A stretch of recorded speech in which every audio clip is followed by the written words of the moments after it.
Have you ever stumbled into a place that wasn't supposed to exist?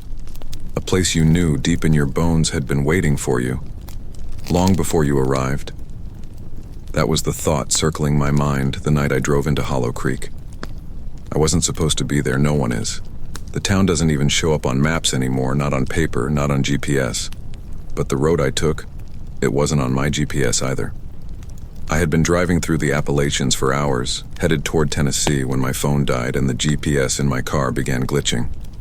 The night had grown thick, the kind of blackness that swallows headlights. I saw a fork in the road that hadn't been there the last time I'd driven through the area. One way led to the interstate. The other, a narrow, cracked two-lane highway with no name. The sign beside it looked ancient, letters faded almost to nothing. All I could make out was Hollow Creek. 6 miles. 6 miles. I was exhausted, low on gas and starving. A town meant food, maybe a motel, maybe just people who could point me back to the interstate.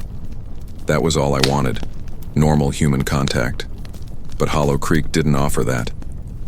The first thing I noticed when I rolled into town was the stillness. Not quiet, stillness. No barking dogs, no passing cars, no faint hum of televisions inside homes. Just still. The streets were lined with wooden houses, many of them old, peeling, but still lived in. Curtains hung in windows, porch lights burned, but no one was outside. Then I saw them. A man stood on his porch watching me. He didn't wave, he didn't move, just stared. His eyes followed my car as I drove by. A block later, I saw a woman in a rocking chair. She wasn't rocking, just staring. Everywhere I looked, people were there, but not living, not moving. Silent. Staring. I pulled up in front of what looked like a diner. Neon sign flickering faintly above the door. The inside was lit, but no sound came from within. My stomach growled, but a heavier part of me, the part that had felt wrong ever since I turned down that cracked road, told me to keep driving. I ignored it. The bell above the diner door jangled faintly as I stepped inside, and then I froze. The place was full of people, at least a dozen, sitting in booths, perched on stools at the counter. Every single one of them was looking at me. Silent, eyes unblinking. I tried to laugh it off, clear my throat, say something casual. Hey, you guys open? No answer. Just the scrape of a chair leg somewhere in the corner, slow, deliberate. Finally, a woman in a faded blue waitress uniform appeared from behind the counter. She had short gray hair, deep lines in her face, and eyes that looked far too tired for her body. She pressed a finger against her lips. Shh. I frowned. Listen, Her hand shot out faster than I expected, gripping my arm hard enough to hurt. Her eyes burned into mine and she shook her head violently. Then without a word, she slipped me a piece of paper. It read, "Do not speak." Before I could respond, she glanced at the door. The other patrons, if you could even call them that, were still staring at me, every head tilted just slightly, like dolls on crooked necks. The waitress tugged me toward an empty booth, motioning for me to sit. She brought me a plate of food, cold eggs, limp toast, bacon that looked gray instead of red. She mouthed one word, "Eat." I didn't. My throat was too tight. Minutes passed. No one else moved. They just stared, some blinking, some not, as if they were waiting for me to make a mistake. Finally, I pushed the plate away and whispered, too softly even for myself, "What is this place?" The moment the words left my lips, the air shifted. Every head in the diner snapped toward me at once, their eyes widened, not with anger, not even recognition, but with something like hunger. The waitress went pale, shaking her head, tears brimming in her eyes. She yanked me up from the booth, shoved me toward the back door, and mouthed one last desperate word, "Run." I stumbled out into the alley, heart pounding. The silence of Hollow Creek pressed in on me from all sides, suffocating, crushing. Behind me, the diner door creaked open. I turned, just in time to see the people inside rise from their seats in unison. Every movement perfectly synchronized, mechanical, wrong. They stepped into the street, turning their heads toward me, their mouths opening, not to speak but to gape, wide and empty like puppets without strings. And then, from the forest beyond the town, something answered. Not words, not an animal, a sound like breathing. Long, slow, ragged breaths that rolled over the town like thunder. And every single person in Hollow Creek dropped to their knees in the same instant, heads bowed, lips sealed tight. Except me. The traveler has just broken the town's unspoken rule by speaking, and now something in the forest has noticed. The sound came again, long and deliberate, as if the earth itself were exhaling. It rolled across the rooftops, through the crooked alleys, shaking the fragile neon lights above the diner until they flickered and died. I froze in that alleyway, my chest tight, my ears ringing. The people of Hollow Creek, those strange, watchful figures, had dropped in unison when the breathing began. Their silence now made sense, a silence not of choice, but of survival. Their faces pressed to the cracked pavement, their shoulders quivering like beaten animals. Not one dared look up. Not one dared to breathe too loudly. And me? I was the only fool standing upright, wide-eyed, trembling, my body screaming to run while my mind whispered that any movement might betray me. I wanted to shout at them, demand an answer, but my tongue felt like stone in my mouth. The breathing grew closer. Not footsteps, not the snap of branches or crunch of leaves, just that horrible rhythmic drag of air, as though lungs far too large for any creature were drawing the world itself inward. Then, faintly, I heard something else. A whisper that wasn't a voice, not exactly, more like a thought pressed directly against the inside of my skull. It heard you. I spun, heart slamming against my ribs. The whisper didn't come from the townsfolk, nor from the waitress who still crouched at the diner's doorway, hands clamped over her mouth. It came from nowhere and everywhere at once. The street lamps flickered out, one by one, until the town was bathed in moonlight alone. The air had grown thicker, heavier, like the atmosphere before a storm. I realized then that Hollow Creek was not a ghost town. No, it was worse. It was a town under siege, trapped beneath the weight of something I couldn't yet see. I stumbled backward, the cold night pressing at my back until my spine met the alley's brick wall. My breathing betrayed me, shallow and ragged. And then, at the far end of the street, I saw it. A shadow spilled from the tree line beyond Hollow Creek, stretching across the ground like spilled ink. At first I thought it was smoke, some low fog creeping between the buildings. But fog doesn't move against the wind. Fog doesn't curl upward into tendrils that reach, that search, that probe like fingers across the earth. The townsfolk remained frozen, heads pressed down. Not a whisper, not a sound. The thing was hunting for me. I pressed a hand against my own mouth, fighting the urge to scream, to run. The tendrils slid across the pavement, brushing against curbs, lampposts, the wheels of abandoned bicycles. They recoiled whenever they touched the townspeople, like water parting around stones. It wasn't them the thing wanted. It wanted me, the outsider who had dared to break the silence. And then I made my second mistake. I inhaled too sharply. The sound seemed deafening in the stillness, like a gasp inside a cathedral.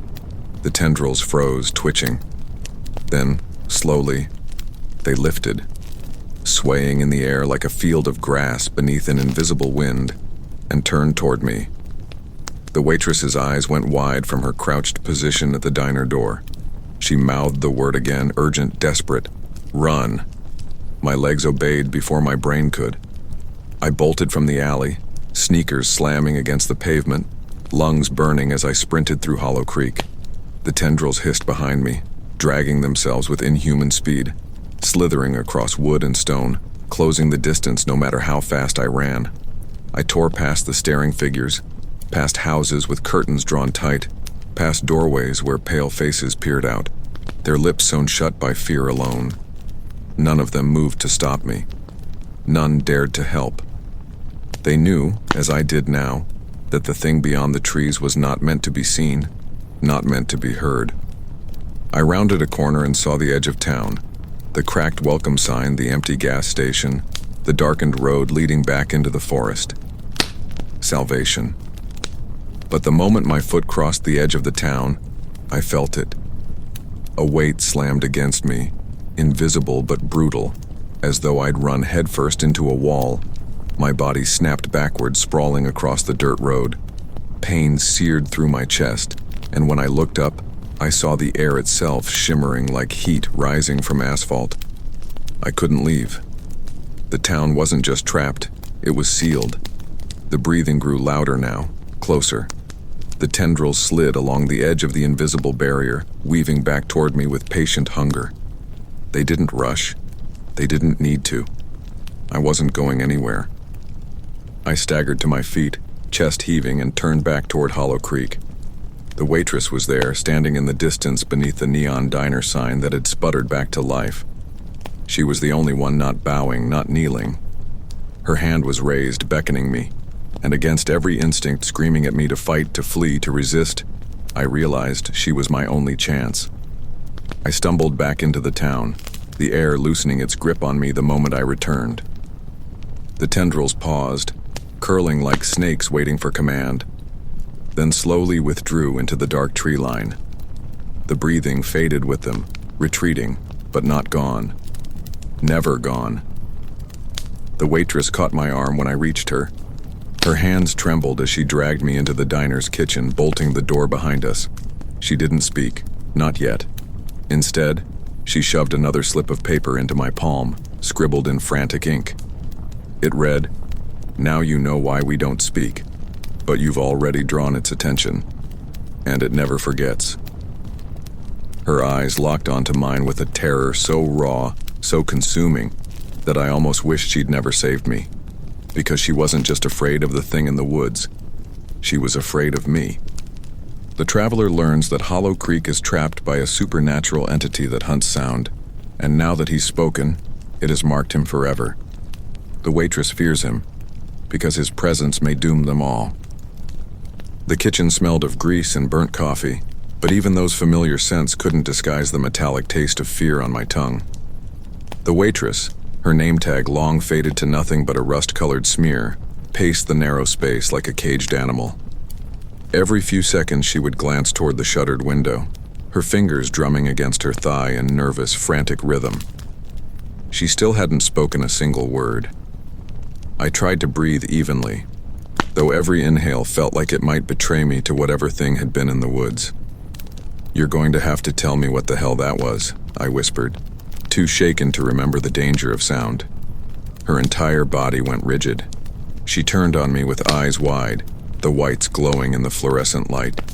She slapped her palm against the counter, then against her lips, an angry, desperate gesture. No words. Ever. I opened my mouth again, but she slammed her hand onto a pad of paper and scrawled in jagged letters, the ink nearly tearing the page.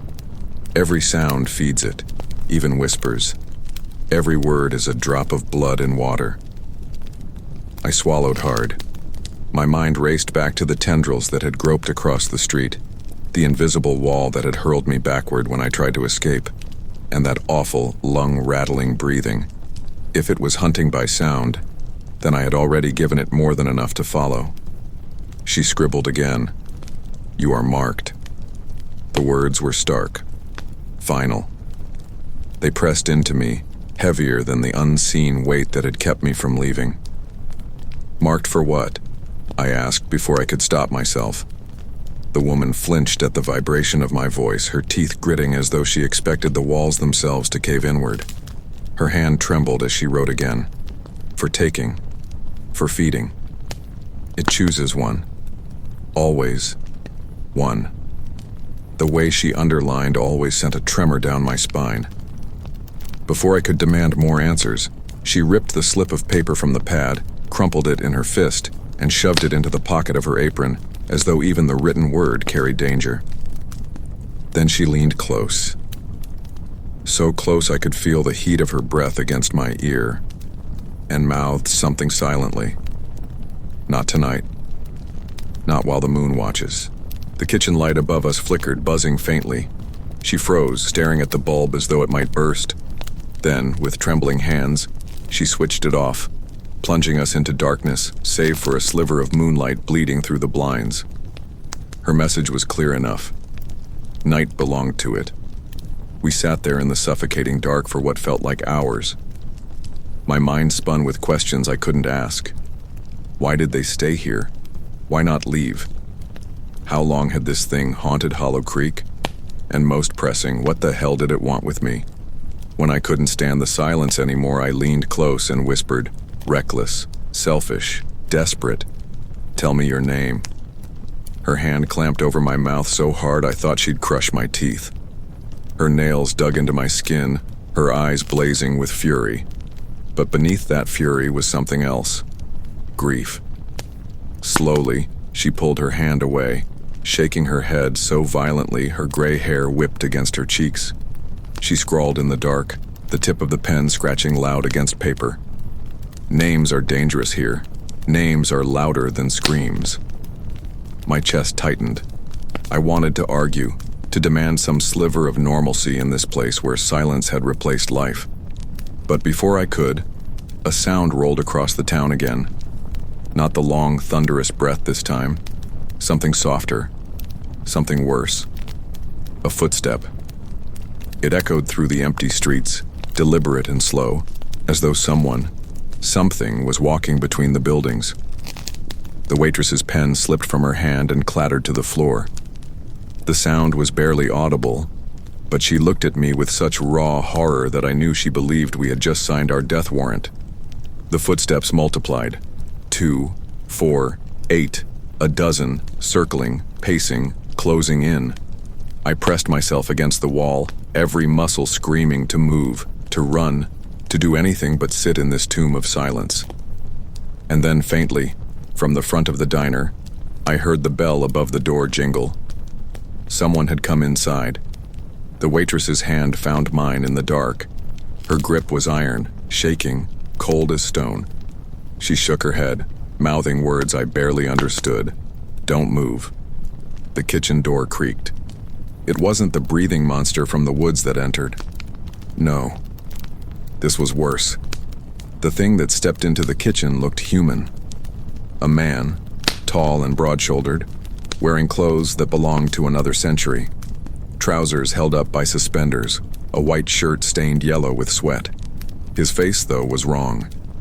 Too pale, stretched tight over bone, with lips pulled back and a frozen grin that revealed teeth filed to points.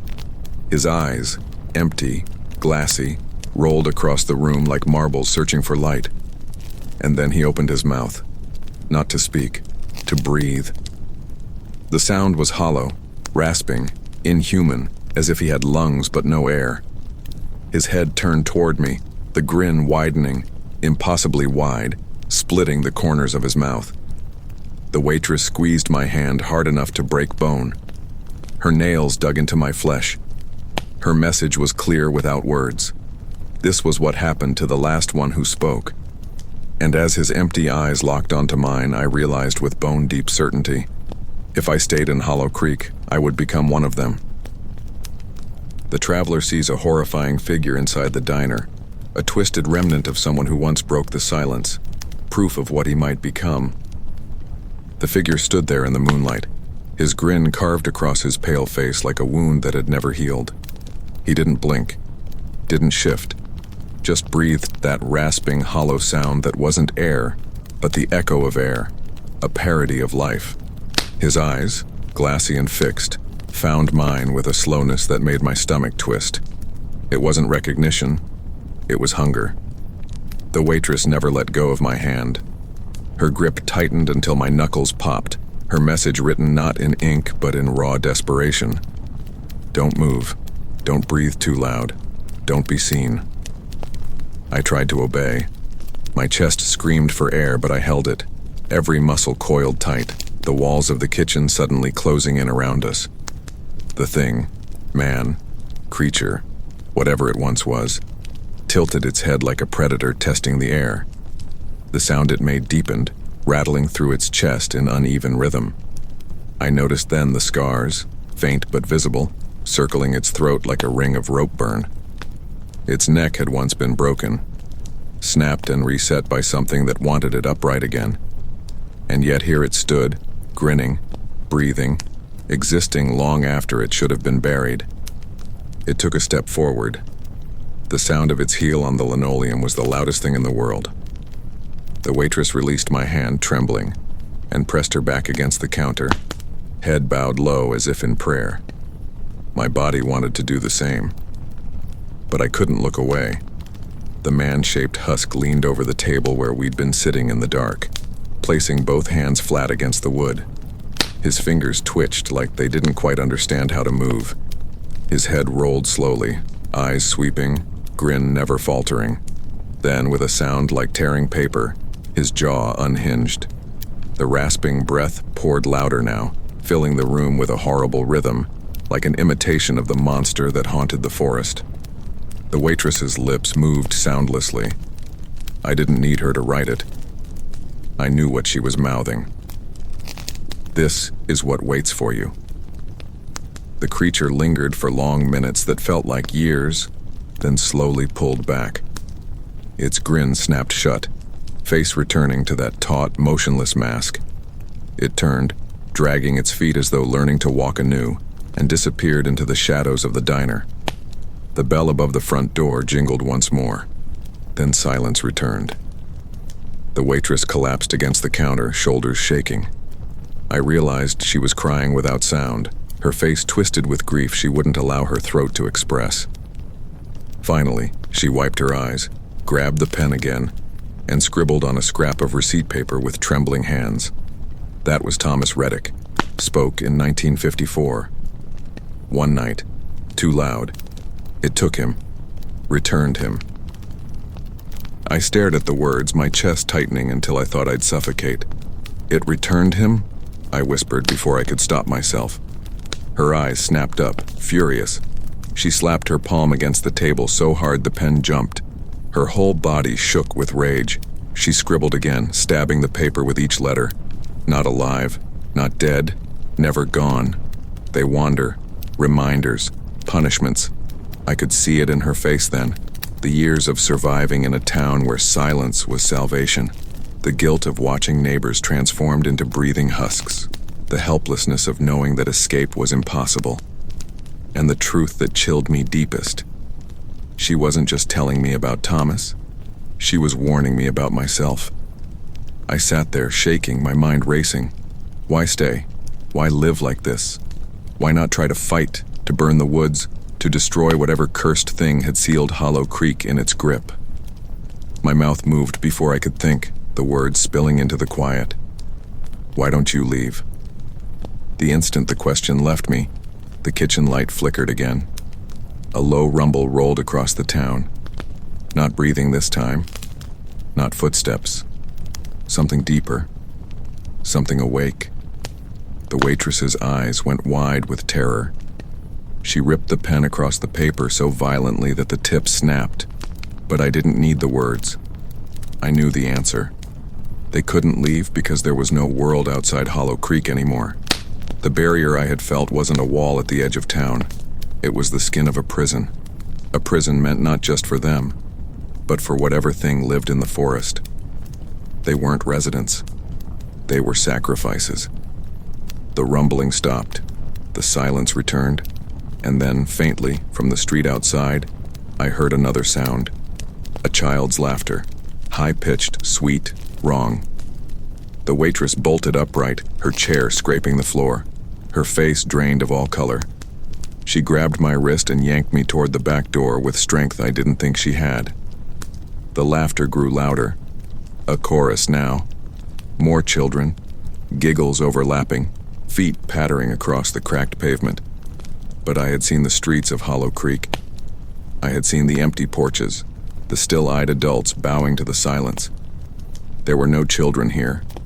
Not anymore. The woman dragged me into the night, and for the first time I understood. Hollow Creek wasn't just haunted by one monster. It was infested by many, and the children were the worst of them all. The traveler learns the husks are past victims who spoke, doomed to wander as punishments. Just as he begins to understand the true prison of Hollow Creek, the laughter of ghostly children fills the streets, introducing a new, terrifying layer of the town's curse. The sound of children laughing carried through the streets of Hollow Creek like glass dragging across stone. It wasn't joyous laughter. It was sharp, shrill, fractured, as though every giggle had been rehearsed 1,000 times, until the sweetness had soured into something monstrous. The waitress pulled me along the alley, her grip bruising, her face a portrait of terror. The way she moved, quick but silent, desperate but calculated, told me one thing clearly. Of all the horrors I had seen in this town, the children were the ones she feared most. The laughter grew closer. Footsteps pattered across cracked pavement. I glanced back and saw them emerging from the shadows at the far end of the street. Tiny figures no taller than my chest, skipping and swaying under the broken lamplight. At first, in the haze of moonlight, they almost looked normal. Bare feet, torn clothes, faces that might have been cherubic once. But then I noticed the eyes. Not black, not glowing, worse. They were empty. Smooth patches of skin stretched where eyes should have been, as if someone had erased them. Their faces still smiled, wide and careless, but the hollowness where their gaze should have been made my throat tighten until I couldn't breathe. They chanted between their laughter, voices high-pitched and jagged. Play, play, play. Over and over. Their heads twitched as they skipped. Their hands twitched too, fingers curling and uncurling as if they were testing invisible threads. The waitress shoved me into the doorway of an abandoned store, pressing me against the wall so hard dust cascaded from the ceiling. She raised a trembling finger to her lips. Silence. Her eyes blazed the command. I pressed my back into the wall, holding my breath as the eyeless children spilled into the street. Their laughter stopped all at once. The sound cut out like a radio gone dead. The sudden silence was worse than the noise. It pressed into my ears, hollowing them out, until I could hear nothing but the hammer of my pulse. One of the children turned its face toward our hiding spot. Its smile stretched impossibly wide, nearly ear to ear, and its head cocked at a grotesque angle. Slowly, it padded forward, bare feet slapping against the ground with wet, sticky sounds.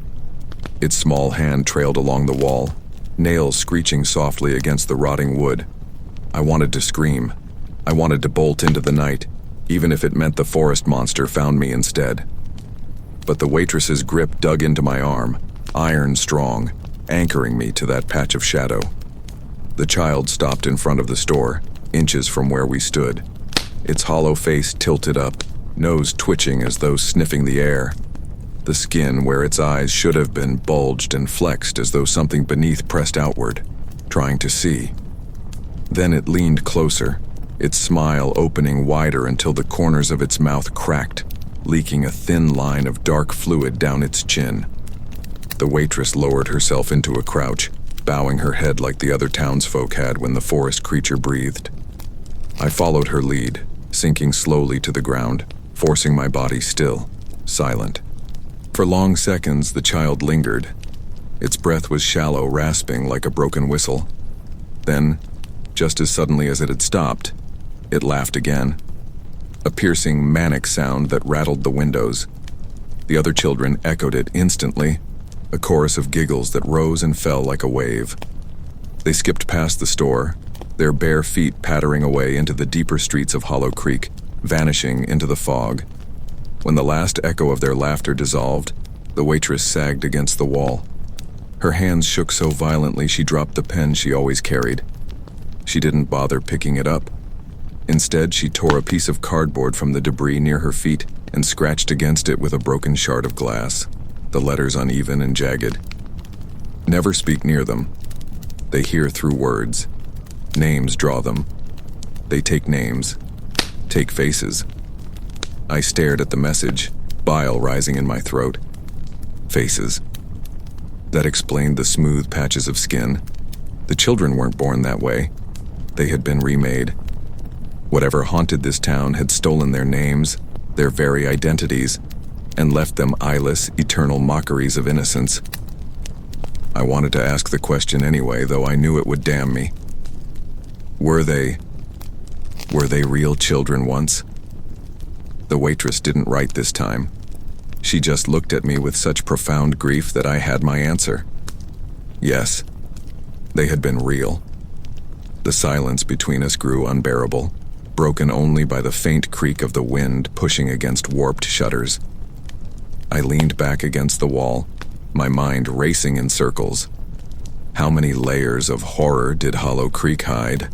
The monster in the woods, the husks who had spoken, the children with no faces, and me, the outsider, marked the moment I opened my mouth.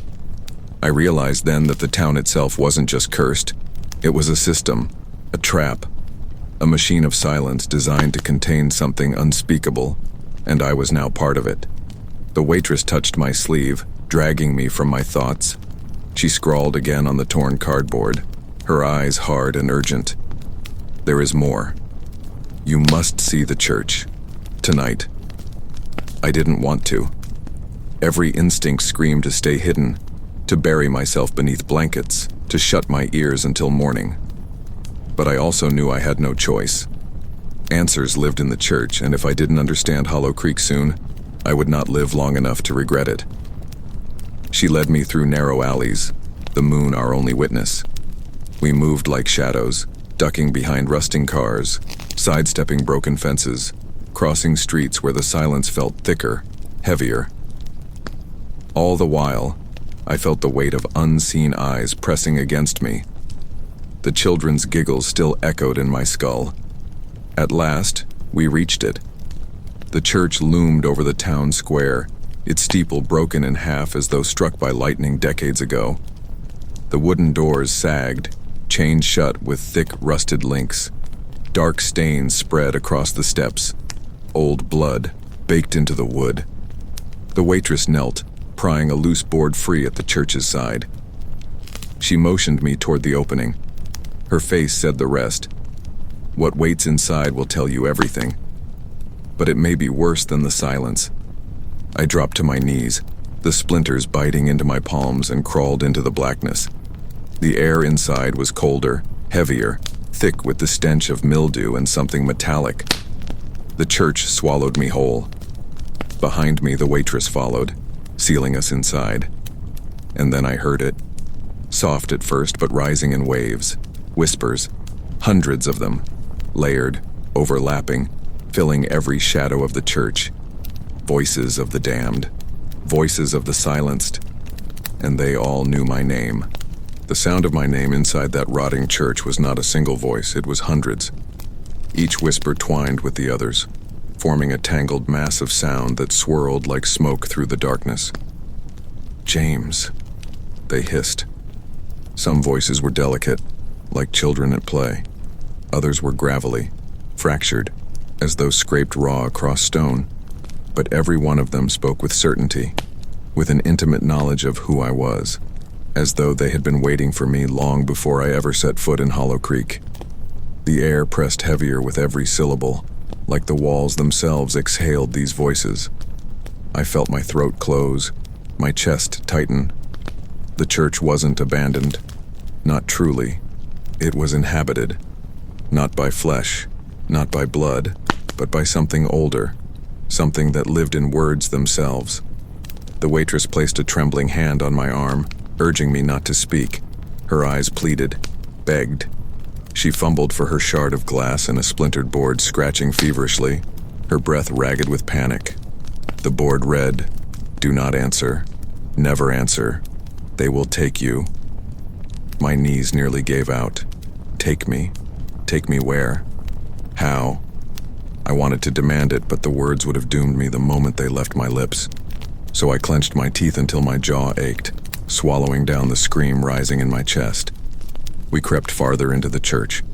The floorboards groaned underfoot, their creaks swallowed immediately by the whispers as though the sound fed them. Moonlight slanted through the broken stained glass windows, painting fractured colors across the pews. At first, I thought the pews were empty, Then I saw them. Figures. Dozens of them. They were seated in rows like obedient parishioners, backs straight, hands folded neatly in their laps. But their faces, oh God, their faces were masks of ruin. Skin stretched too thin, lips stitched together crudely with black thread, sealing their mouths shut. Their eyes, sunken and wide, wept dark streaks down their cheeks. They stared at the altar with fanatical intensity, not daring to move, not daring to blink. The whispers came from them. Not from their mouths. They were sewn tight. But from somewhere beneath their skin, the sound leaked out of them, voices crawling through the cracks of their stitched lips, through the pores of their flesh, as though their very bodies were instruments for something else to speak through. I stumbled backward, gagging on the stench of rot that rolled from them. The waitress clamped her hand over my mouth, forcing me still. Her eyes flicked to the altar. I turned and froze. The altar was not a holy place anymore. The cross was gone, snapped at the base. In its place stood a pulpit carved from black stone, etched with symbols that writhed when I looked too long, as though the stone itself breathed. On top of the pulpit lay an open book, pages yellowed and brittle. The script was written in a language I had never seen before, yet every word slithered into my head with perfect clarity. It was names. Page after page, line after line, endless columns of names. Some I recognized, common names like Sarah, Thomas, Margaret. Others were strange, ancient, not belonging to any time I knew. But all of them had been crossed out in thick, violent strokes of ink. Thousands of names blotted out forever. And then I saw it. Near the bottom of the open page, freshly written, unmarked. James Carter. My heart slammed so hard I thought my chest would cave. I stumbled forward, nearly screaming before I remembered the waitress's warning. My name was already here, inscribed in the book. Not in ink, not in blood. Something darker, something alive. It shimmered faintly, like a coal burning under the page. The whispers surged at once, louder, ecstatic. James. James. James. My name spilled from every stitched mouth, every hollow throat. The sound shook the rafters, rattled the glass. They weren't calling me. They were claiming me. The waitress yanked my arm, dragging me away from the pulpit. Her eyes were wild, tears streaking down her cheeks. She scratched furiously against the board again, holding it inches from my face. Once written, never erased, you belong to them now. My stomach turned cold, my vision swimming. No, it couldn't be true. My name couldn't be bound in that cursed book, not without my consent. But deep down, I knew this wasn't about choice. Hollow Creek had marked me the second I spoke. The stitched congregation rose all at once. Their movements were jerky, unnatural, like marionettes pulled by invisible strings. Their heads turned toward me in unison, eyes wide, threads splitting at the corners of their mouths as the whispers bled louder. They stepped out from the pews, slow but steady, advancing down the aisle. The waitress shoved me toward the crawl space we had entered through, her gestures frantic. I dropped to my knees, clawing at the splinters, but the opening seemed smaller now. The wood shifting against me like the church itself resisted my escape. Behind me, the congregation shuffled closer, dozens of whispering bodies closing in, their stitched lips tearing open, threads snapping one by one. Black ichor dripped from their mouths, sizzling when it struck the wood. A hand grabbed my ankle, cold, strong. It yanked hard, dragging me backward across the floor. I kicked, thrashing, scraping my nails raw against the boards, but the grip only tightened. The waitress flung herself onto the figure holding me, beating at it with her fists. It didn't falter.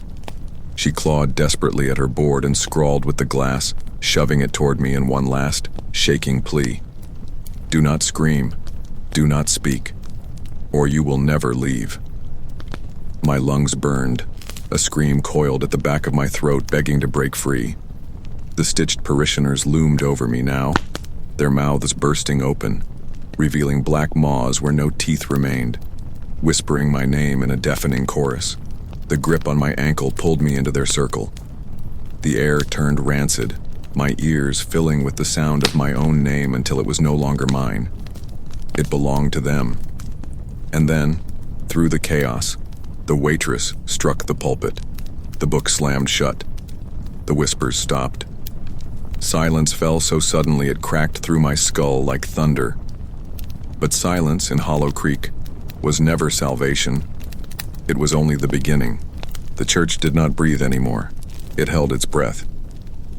The stitched congregation froze where they stood. Bodies half collapsed in the aisle, jaws still torn from their threads, ichor dripping down their throats.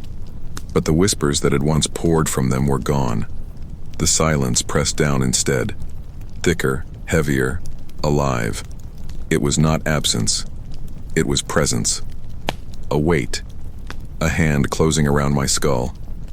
The waitress staggered back from the pulpit, the shard of glass trembling in her bloody hand. Her eyes were wide, frantic, as though she hadn't expected the silence to fall this way. She pointed at me, jabbing her finger hard against her lips, but it was unnecessary. My own mouth was clamped shut, teeth grinding together so hard my jaw popped, not from caution this time, but from sheer terror. Because the silence, it was moving. I felt it crawling across my skin, seeping into my pores. It wasn't just the absence of sound. It was a thing, a force that had shape and hunger. My heartbeat thudded in my ears like a drum, too loud, too vulnerable.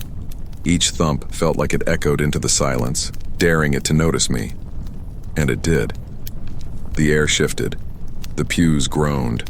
The stitched parishioners tilted their heads as if listening, but their gazes weren't on me anymore. They stared upward. I followed their gaze. My mistake. The rafters of the church seemed deeper than before, stretching into blackness that no light could touch. From that blackness, something stirred, a ripple across the void. The silence thickened, pulling the air from my lungs. My vision blurred as my body screamed for oxygen, but the silence did not allow even the smallest gasp. It was strangling me without fingers, choking me without touch. The waitress slammed into me, knocking me to the ground, her hands pressed flat against my chest, forcing rhythm into my breathing. She mouthed words, not sound, never sound, her face pale with urgency. With shaking fingers, she scratched into the floorboards with her glass shard. The silence hunts breath. It starves on sound. If it finds your heartbeat, it will take it. My heart. It wanted my heart. Not my voice, not my body, my pulse. My very rhythm of life. I pressed my palms against my chest, as though I could smother the sound of it. But the silence was already coiling tighter, dragging itself closer. The rafters above split, shadows dripping down like ink. The congregation remained still, docile, as if they knew what was coming and accepted it as holy. The waitress pulled me up, shoving me toward the crawl space again. This time it gaped wide, almost eager for me to leave. I dropped onto my belly and scrambled through, every scrape of my body against the wood a thunderclap in my ears. I expected the silence to swallow me whole right there, to crack my ribs open and drink my pulse. But it didn't. Not yet. We spilled out into the alley, gasping though we dared not make a sound. The night air felt no safer. It was thicker, heavier, as though the silence had followed us out of the church and into the town itself. The fog pressed close, wrapping Hollow Creek in a shroud. The waitress leaned against the wall, scribbling with desperate speed on her board. "You are bound now. Your name is theirs. You cannot leave." My knees buckled beneath me. The weight of her words sank into my chest like lead. Bound. That book hadn't just written my name, it had chained me to this place. I thought of the forest, the monster with the hot breath, the eyeless children, the stitched congregation. All of them were parts of this machine, this system. And now I was one of the cogs. I shook my head violently, ripping the board from her hands. scratching my own words with trembling fingers. How do I break it? She looked at me for a long, unbearable moment, her lips parting as if she wanted to speak for the first time. But she didn't. She couldn't. Instead, she wrote, "The end of silence. Or the end of you." I didn't understand. Not fully. Did she mean the silence had to be broken? Shattered? Destroyed? Or that I would have to sacrifice myself to feed it? Before I could ask, the laughter came again. The children. It rolled through the streets like a rising tide, dozens of high-pitched voices echoing, "Play, play, play," skipping closer through the fog. The waitress grabbed my arm and dragged me into the shadows, but my body moved sluggishly. The silence still clung to me, dragging my steps, weighing me down. Through the mist, I saw them skipping, their eyeless faces tilted to the sky, their smiles wide. But they weren't looking for me this time. Their heads twitched toward the church, toward the silence. And then I realized something worse than anything before. The silence wasn't hunting me anymore. It was hunting them. The children froze, giggles choking in their throats, their heads jerked violently, twisting in directions no neck should bend. The skin over their eyeless sockets bulged outward, splitting, leaking black fluid down their faces. They fell one by one, bodies convulsing silently as though invisible hands pressed down on them. Their laughter ended. Their skipping ended. The silence had devoured them. I wanted to feel relief, but horror won out. Because the silence had fed, and I had felt it grow stronger. The air grew even heavier, the fog darker, the night thicker. And now that it had tasted, it would not stop. The waitress shook me hard, breaking me from my paralysis. She shoved the board into my chest again, words carved with such violence that the wood splintered. The silence will feed until nothing remains, unless you end it. I stared at her, my hands trembling around the board. End it? How could I possibly end a force that lived in breath, in sound, in names themselves? My thoughts spiraled into panic, my lungs heaving though I dared not gasp. That's when I heard it, low, guttural, rising from the forest edge. The other creature, the one with the hot, fetid breath. It had returned, and it was walking toward the town. The ground trembled as the creature from the forest stepped into Hollow Creek. Its breath gusted through the streets like a furnace, curling the fog into shapes that writhed like dying bodies. The townsfolk, those hollow-eyed statues I had seen earlier, emerged from doorways and alleys, bowing low, their foreheads pressed to the ground in silent worship. The waitress gripped my arm with bone-crushing force, her eyes darting between the approaching monster and the pulsing silence that still clung to the church. The two forces were not separate, I realized. They were connected. The silence recoiled as the beast approached, like shadows pulling back from fire. The stitched congregation within the church began to twitch again, their lips quivering against their threads. The air thickened with a pressure so immense it felt like the entire town was about to implode. I finally saw the creature clearly as it passed beneath a fractured street lamp. Its body was vaguely human, but swollen, grotesque, its limbs twisted and wrong. Its face, or what should have been a face, was a mass of shifting flesh, as though thousands of mouths had been sewn shut beneath its skin. The hot breath leaked from the seams, each exhale a chorus of muffled screams, and then, in that suffocating silence, it spoke. Not aloud, not in sound. Its words pressed directly into my skull. James Carter. My knees buckled. Hearing my name inside my mind was worse than hearing it whispered in the church. It knew me. It had always known me. My name hadn't simply been written in the book. I had been called here, drawn into Hollow Creek like an insect into a web. The waitress shoved me against a wall, scribbling furiously onto her board. Her hands shook so violently, the words carved, jagged and raw. It feeds the silence. The silence feeds it. The town is the offering. You are the end. The end. My chest seized. I wasn't just a victim. I was meant to be the final piece. My name was the last one in that book, the final offering to complete whatever unholy cycle Hollow Creek had been serving for centuries. The monster's breath swept across me, blistering my skin, filling my lungs with fire. I gagged silently, my vision swimming, the silence around us swelling larger, hungrier. It was waiting for me to break, to scream, to give myself willingly. And in that moment I remembered the waitress's words scratched earlier, the end of silence, or the end of you. The silence thrived on what it consumed, breath, sound, names.